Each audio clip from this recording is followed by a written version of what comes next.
Shalom anak-anak, selamat ketemu lagi dengan Miss April. Hari ini kita akan belajar agama. Nah, hari ini kita akan mengulang kembali atau melanjutkan materi kita yang pembelajaran pertama. Pembelajaran pertama, kalian buka bukunya. Sebelum kita mulai belajar, kita berdoa dulu.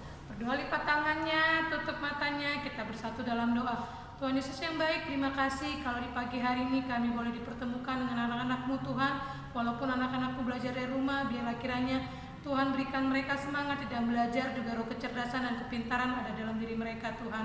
Terima kasih Bapa, kiranya Tuhan memberkati pembelajaran kami pada hari ini. Di dalam nama Yesus kami sudah berdoa, haleluya, amin. Oke, kita lanjutkan pembelajaran kita. Buka halaman yang pertama. Kalau di 2 minggu yang lalu kita sudah membahas tentang ibadah, indahnya saat beribadah. Nah, hari masih tetap materi tersebut, kita ulang kembali. Menurut kalian apa itu ibadah? Ibadah adalah sikap hidup kita, enggak hanya rutinitas seperti kita ibadah tiap hari Minggu, ke sekolah Minggu atau ke gereja ataupun ataupun apa, bukan hanya sekedar itu, tapi ibadah seluruh hidup kita berikan kepada Tuhan. Nah, wujudnya bagaimana kita dalam ibadah itu? Nah, yang pertama adalah langkah-langkah kita beribadah kepada Tuhan dengan taat kepada Allah. Yang pertama, ketaatan sebagai makna ibadah yang dikehendaki Allah. Miss bacakan di sini. Tahukah kamu, ibadah telah ada sejak Allah menciptakan Adam dan Hawa. Hal itu dapat kita lihat pada tujuan Allah menempatkan mereka di Taman Eden dan memerintahkan mereka memelihara taman tersebut. Ibadah juga telah ada sejak zaman bangsa Israel. Tapi bentuk ibadah saat itu belum seperti ibadah saat ini, yang telah tertata rapi menggunakan tata ibadah atau liturgi. Pada zaman dulu ada ibadah, nggak cuma sekarang aja hanya tata ibadah, tapi sekarang zaman dulu pun sudah ada. Contohnya dengan melalui korban-korban persembahan mereka boleh beribadah kepada Allah seperti itu, ya. Nah, walaupun berbeda-beda bentuk, ibadah memiliki makna yang sama, yaitu ketaatan. Ibadah merupakan wujud ketaatan manusia kepada Allah yang telah menciptakan manusia dan seluruh isi bumi ini. Nah, ketaatan itu kita taat pada Allah, artinya kita menuruti, melakukan bahwa kita adalah ciptaan Tuhan yang istimewa. Itu wujud ketaatan kita melakukan apa yang menjadi perintah Tuhan. Itulah ketaatan. Ketaatan sebagai makna utama ibadah terdapat dalam Perjanjian Lama, seperti sudah kita bahas 2 minggu yang lalu, dalam Yeremia 7 ayat 21 sampai 28, dan dalam Perjanjian Baru Roma 12 sampai Roma 15. Nah, dalam kitab Yeremia ini, Yeremia 7 ayat 12 sampai 28, dapat kita lihat bahwa ketaatan yang dikehendaki Allah adalah bangsa Israel seharusnya tidak menggantikan Allah dengan dewa-dewi manapun. Kalian bisa lihat bagaimana zaman dulu mereka beribadahnya menyembah-nyembah patung, menyembah-nyembah berhala. Jadi bukan menyembah kepada Allah yang hidup, tapi mereka menyembah kepada patung-patung.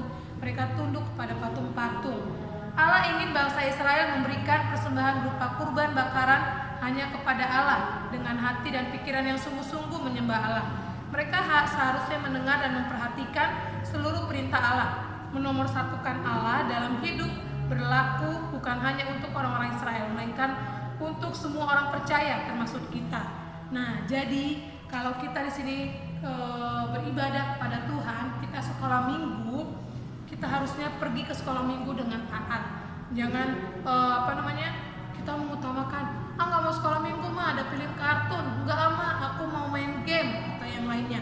Tapi ketika kita beribadah, itu adalah wujud ketaatan kita kepada Allah. Bukan hanya sekedar datang ibadah, isi absen, kakak sekolah minggu, hadir, tapi kita tidak taat kepada Allah, ya. Oke. Nah, orang percaya seharusnya menaati aturan yang telah dibuat oleh pemerintah Indonesia. Dengan taat kepada aturan-aturan pemerintah, kita telah taat kepada Allah. Anak-anak yang taat kepada Allah berarti menaati terlebih dahulu perintah atau tugas dan kewajiban yang diberikan orang tua, guru di sekolah maupun di sekolah minggu, serta pemerintah. Dengan melakukan itu semua, kita telah bertanggung jawab kepada mereka yang memberikan perintah atau tugas-tugas tersebut. Jadi, selain kita beribadah ke gereja, kita juga harus taat kepada orang tua di rumah, taat kepada guru di sekolah, terlebih kita taat kepada Allah dan juga kepada pemerintah kita. Kita harus taat. Contohnya seperti sekarang pandemik ini, pemerintah mengatakan harus pakai masker. Ya, kita harus taat kepada pemerintah, kita harus pakai masker. Harus jaga jarak, ya kita harus taat jaga jarak. Supaya apa? Supaya pandemi ini, virus corona ini cepat berlalu dari kita. Itu wujud ketaatan kita kepada pemerintah. Nah, sikap dan tindakan bertanggung jawab perlu kita terapkan mulai saat ini. Sebagai anak-anak Tuhan, anak-anak Kristen, kita seharusnya memberikan teladan kepada semua orang. Sikap dan tindakan bertanggung jawab merupakan salah satu karakter bangsa yang ingin ditanamkan kepada setiap rakyat Indonesia. Nah, kita harusnya kita menjadi berkat. Menjadi berkat bukan berarti berbagi doang. Miss, aku punya ini, aku berbagi, itu jadi berkat, bukan hanya itu. Tapi ketika hidup kita dilihat oleh orang lain, itu juga kita menjadi berkat buat orang lain.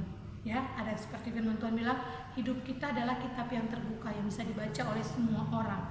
Nah, di sini dikatakan, kalian lihat di halaman 3 ya. Di halaman 3 kalian bisa lihat, ibadah yang sesungguhnya bukan hanya membaca Alkitab, mendengar khotbah dan bernyanyi, melainkan juga seluruh sikap dan tindakan manusia yang sungguh-sungguh ingin menyembah maupun melayani Allah melalui sikap dan tindakan kepada Allah dan sesama. Jadi itu merupakan sikap hidup kita, hanya sikap hidup kita itu adalah ibadah, sikap yang benar. Jadi marilah kita taat kepada Allah dengan melakukan segala yang diperintahkan Allah dengan penuh tanggung jawab. Itulah ibadah yang dikehendaki Allah bagi kita. Nah, bagaimana langkah-langkah taat kepada Allah? Yang pertama, mendengar suara Allah. Kalian bisa lihat di halaman 3 di ayat 23, itu dalam Yeremia ya, Yeremia 7 ayat 23. Kita harus peka mendengar suara Allah. Suara Allah dapat kita dengar melalui firman Tuhan yang kita dengar dalam khotbah. Selain itu, suara Allah dalam setiap pembacaan Alkitab, doa, nyanyian, dan dalam setiap tindakan yang baik dan benar yang dikehendaki Allah. Suara Allah adalah seluruh yang baik dan yang benar dikehendaki Allah untuk kita lakukan. Itu adalah suara Allah yang harus kita dengar. Yang B, mengikuti seluruh jalan yang diperintahkan Allah. Apa yang diperintahkan oleh Allah? Contohnya dalam hukum Taurat, jangan kita mencuri, ya jangan kita lakukan. Kita taat kepada perintah Allah. Terus memberi perhatian kepada Allah dan tidak mengikuti rancangan manusia, tapi mengikuti rancangan Allah. Kita tidak boleh mengikuti rancangan manusia. Kata si pendeta ini baiknya begini, kata si bapak ini baiknya begini. Tidak, kita tidak boleh taat kepada manusia, tapi kita harus taat kepada Allah yang memiliki rancangan yang terbaik dalam hidup kita. Nah, itu yang ada 3 tadi poinnya ya. Sekarang yang bagian yang ketiga, ibadah sebagai anugerah Allah. Ibadah sebagai anugerah Allah dilakukan bukan karena diperintahkan oleh orang tua kepada nenek moyang, kepada anak-anaknya. Ibadah juga bukan kegiatan dipaksakan Allah kepada manusia, bukan. Woi, kamu harus ibadah ya, hai manusia kamu harus ibadah. Kita taat jadi ibadah, tidak. Tapi ibadah yang benar adalah sikap dan tindakan manusia yang berasal dari hati untuk memberi tempat utama bagi Allah dalam kehidupannya. Seperti yang Miss bilang tadi, bahwa ibadah itu yang benar adalah sikap hidup kita berikan kepada Allah. Ibadah menjadi salah satu anugerah Allah kepada manusia, antara lain karena ada 5. Manusia diberi waktu dan kekuatan untuk beribadah di gereja ataupun tempat lain. Yang B, manusia diberi waktu dan kemampuan untuk menyembah dan melayani Allah. Yang C, manusia berkesempatan mendengar firman Tuhan melalui khotbah. Yang D, dengan beribadah yang benar kita dapat menjadi teladan. Dan E, dengan beribadah kepada Allah dan taat kepada segala perintahnya, kita sukacita segala yang kita butuhkan dan kebahagiaan akan diberikan Allah dalam hidup kita. Itulah anugerah kalau kita beribadah kepada Tuhan yang kita dapat, ya. Setelah mengetahui bahwa ibadah adalah anugerah Allah bagi kita, mari kita menerima anugerah itu dengan kita melakukannya dalam kehidupan kita. Kita juga harus menghargai ibadah agama-agama lain. Contohnya teman-teman kita yang beragama Islam ketika lagi sholat kita tidak boleh berisik, atau ketika teman kita lagi beribadah kita harus menghormati ketika mereka sedang beribadah. Tidak boleh mengejek ibadah agama lain. Karena apa? Karena ibadah itu adalah anugerah Allah, sama-sama tujuannya kepada Allah. Tidak memandang agama Kristen atau agama manapun.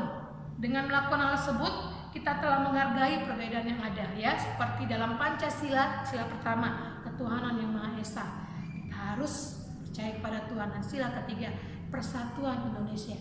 Kita adalah rakyat yang bersatu, bangsa yang bersatu. Jangan membeda-bedakan agama, suku, nggak boleh, ya. Kita sama di mata Tuhan. Nah, dengan melakukan hal tersebut kita telah menghargai perbedaan yang ada, khususnya dalam perbedaan agama. Inilah nilai toleransi yang menjadi salah satu karakter bangsa Indonesia, yang juga menjadi karakter anak-anak Allah. Kita harus menghargai orang lain, bisa menerima orang lain dalam hidup kita, ya. Oke, nah penutupnya kalian bisa lihat rangkumannya. Kalian bisa lihat 1, 2, 3, 4 poinnya. Tuh, nanti kalian bisa garis bawahi. Nah, yang menjadi tugas buat kalian, kalian menyanyikan lagu hari ini, hari yang telah dijadikan Tuhan. Tahu lagunya kan? Nah, kalian videoin, kalian saat menyanyikan lagu tersebut, kalian boleh nyanyi sendiri atau kalian boleh pakai instrumen dari handphone, dari YouTube, kalian boleh, ya. Oke, mengerti? Nah, tambahan lagi buat kalian, minggu depan, Jumat depan, kita akan ulangan harian yang pertama. Itu hanya pembelajaran 1, ya. Nanti akan Miss kirim lewat Google Form. Nah, kalian akan melakukan ulangan. Nah, dan juga tadi tugasnya Miss tunggu, tugasnya kalian videoin, langsung kirim ke Miss April, jangan lewat wali kelas lagi. Oke, terima kasih. Nah, sekarang untuk mengakhiri pembelajaran kita pada hari ini, mari kita berdoa. Lipat tangannya, tutup matanya, kita bersatu dalam doa. Bapa yang baik, terima kasih kalau pada hari ini anak-anakmu sudah boleh belajar bagaimana melakukan ibadah, ya Tuhan. Biarlah ketika kami beribadah, kami menyerahkan hidup kami menyerahkan hati kami kepada Tuhan, karena itu adalah ibadah yang berkenan di hadapan-Mu, ya Tuhan. Terima kasih Tuhan, berkati anak-anak-Mu yang sedang belajar di rumah, berikan mereka kekuatan, berikan mereka semangat di dalam belajar, agar mereka terus giat melakukan apa yang menjadi bagian mereka, Tuhan. Terima kasih Tuhan Yesus baik, kami serahkan hidup kami ke dalam tangan-Mu. Tutup bungkus semua anak-anak-Mu dan juga orang tua mereka yang sedang bekerja ataupun yang mendampingi mereka belajar. Kiranya Tuhan yang memberkati. Di dalam nama Yesus kami sudah berdoa. Haleluya. Amin. Shalom. God bless you.